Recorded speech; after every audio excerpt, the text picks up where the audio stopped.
Là, je vois que tous les étudiants sont contents maintenant.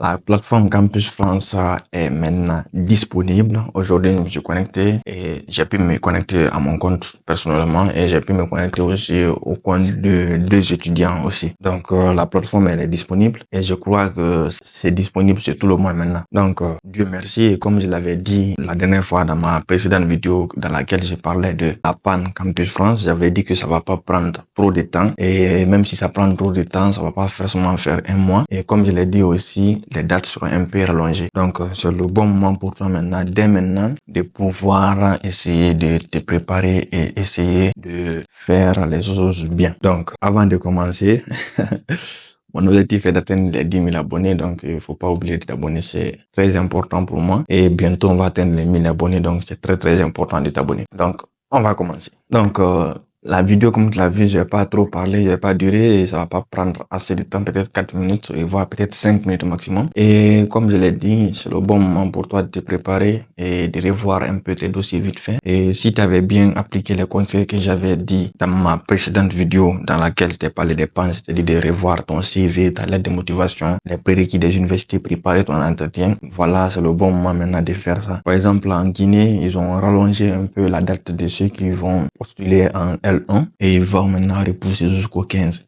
Et aujourd'hui, nous sommes le 7. Et voilà, ils ont un peu de temps. Maintenant, dans ton pays, à toi, je ne sais pas. Donc, il vaut mieux te connecter sur ton compte dès maintenant. Et après, tu pourras savoir, il te reste combien de temps. Et ceux qui postulent pour un niveau supérieur à la L1. Donc, je crois, par exemple, en Guinée, quand même, c'est le 17, le dernier délai. Ils n'ont pas changé. Maintenant, pour les autres, il faut essayer de voir aussi si c'est déjà passé. Oh, ok. Si c'est pas encore passé, il faut voir, il te reste combien de temps. Et surtout, prépare l'entretien. Et n'oublie pas que ce qui va beaucoup maximiser tes chances pour avoir des admissions, si tu n'as pas encore déposé ton dossier, c'est de choisir un niveau cohérent. Ne prends pas deux formations, ne prends pas L1, L2, ne prends pas L3, L4, ne prends pas Master 1, Master 2. Si tu veux postuler en troisième année, postule tout en troisième année. Si c'est en deuxième année, postule tout en deuxième année. Si c'est en première année, postule tout en première année. Et si c'est aussi un Master, postule tout. Il ne faut pas être dans, je vais prendre deux. Ça sera difficile pour toi de faire un projet d'études cohérent, quoi. J'en ai vu, il y a des étudiants qui m'ont posé cette question. J'ai choisi la licence 3 et le master 1. Comment je peux faire mon projet d'études? Donc, tu vois que c'est difficile d'expliquer ton projet d'études. Tu ne pourras pas vraiment convaincre avec ça. Tu vas dire, OK, mon projet d'études est de postuler pour un master 1 ou de postuler pour un master 3. Tu vois que c'est un peu incohérent. Donc, évitez ça. Si tu n'as pas encore postulé, évite ça. Prends une seule formation et reste cohérent dans cette formation. C'est très, très important et ça va beaucoup t'aider. Donc, après ça, n'oublie pas que connaître les prérequis avant de postuler, c'est très important. Si tu vois que ton demande telle note, suis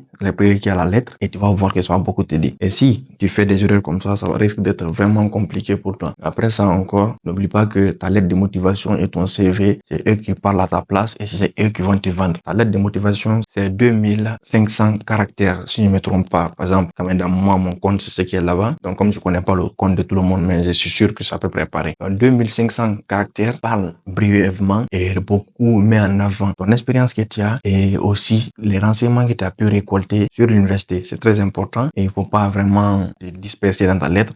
Reste concis et précis. Et si tu veux, par exemple, il y a le groupe Telegram, il y a le lien dans ma biographie et il y a beaucoup d'étudiants aussi qui postulent comme toi. Si tu veux, tu peux te connecter dans ce groupe et mettre ta lettre de motivation. Chacun pourra apporter un peu ses critiques et suggestions. Et moi, personnellement, si j'ai un peu de temps, je pourrais le lire et encore donner mon avis par rapport à ça. Donc ça, c'est très important à faire. Et ton CV aussi, n'oublie pas tout ce que tu as comme expérience. Même si tu viens de commencer, mets-le. Par exemple, qui est en troisième année comme ça, ou bien en deuxième année. Et vous devez faire, par exemple, je sais pas moi, un projet sur quelque chose, ou bien un cours, mais vous allez utiliser des outils techniques, ou bien vous allez apprendre un nouveau logiciel. Mais même si c'est pas encore fait, mais si vous allez quand même le faire, mets-le dans ton CV. Mais que tu as une maîtrise de ça. Même si tu dois mettre un niveau débutant, c'est pas grave, mais mets-le, c'est très important. Et après ça, tes expériences aussi, détaille-les très bien, ça te met encore en avant. Et tes compétences, mets-les en avant. Faut pas trop te baser sur la compétence personnelle. Je suis une personne rigoureuse, ça c'est bien. Mais la compétence technique, c'est ce qu'on a beaucoup besoin. Donc, mets-le. Et peu importe ta formation économie, droit, peu importe ta formation informatique, peu importe ta formation, mets tes compétences. Si tu sais utiliser Office, mais je sais utiliser Office. Si tu sais utiliser, par exemple, je sais pas, même si c'est du montage vidéo, tu sais faire, mais je sais faire du montage vidéo, du graphisme, mais tu sais faire, des langages de programmation que tu as commencé, même si tu n'es pas pro dedans, mais que tu sais le faire. Donc, tout ça là, mets-le. C'est très, très important. Donc, ça, c'est tout ce que je peux dire au niveau niveau du CV. Bon, je m'excuse, hein, les 3 minutes, 5 minutes, c'est passé.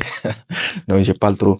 Il n'y a pas de problème par rapport à ça, mais voilà ce que je vais te dire. Et surtout, pour terminer, l'entretien, fais-le bien, fais-le très bien. C'est ce qui va déterminer beaucoup au niveau de ton visa. Ça va beaucoup déterminer au niveau de ton visa. Les universités, comme je l'ai expliqué dans une vidéo dans laquelle je disais pourquoi tu dois réussir ton entretien, il y a des universités qui vont pas beaucoup regarder. Mais le visa, c'est obligatoire. Si tu as mal fait ton entretien, tu as détruit comme ça ta crédibilité. Et si on ne croit pas en ce que tu dis, c'est mort, quoi. Donc, vraiment, essaie de revoir cela. Et voilà, je vous souhaite tous bon courage et surtout très bonne chance. Et ceux qui ont déjà reçu des réponses de la part de certaines universités, essayez de voir si vous pouvez faire des recours et faites les recours. Et si vous n'avez pas encore reçu de réponse, c'est pas grave. Et dans une vidéo prochaine, je vais parler bien sûr de Parcoursup et je vais vous parler aussi sur comment les universités traitent vos dossiers une fois qu'ils arrivent ici en France. Et donc, on va parler de tout ça. Et surtout, n'oubliez pas, abonnez-vous, c'est très important. Bientôt, on va atteindre les 1000 abonnés et de 1000 à 10 000, vous voyez que c'est pas grand. Donc, abonnez-vous, c'est très important. Et comme ça, nous, on va se dire à très bientôt pour de nouvelles vidéos encore sur la chaîne.